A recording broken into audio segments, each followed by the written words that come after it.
একজন বিক্রেতা একটি দ্রব্যের ধার্য মূল্য 20% বাড়িয়ে স্থির করেন এবং বিক্রির সময় তিনি 12.5% ছাড় দেন।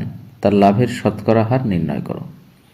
এখানে আমরা ইনিশিয়ালি কস্ট প্রাইস সিপি সেটা আমরা ধরবো 100 টাকা। তাহলে 20% বাড়িয়ে স্থির করেছেন, তাহলে মার্ক প্রাইস যেটা সেটা হবে কত? 120 টাকা। এবার তিনি ছাড় দিচ্ছেন এই 120 টাকার উপরে হচ্ছে 12.5%। তাহলে ছাড় কতটা দেবেন?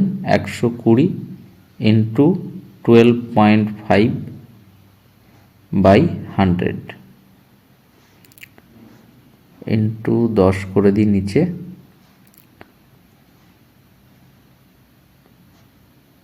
25 দিয়ে কাটলে 5 পঁচিশে 125, 4 পঁচিশে 100, 3 4 12, 15 টাকা।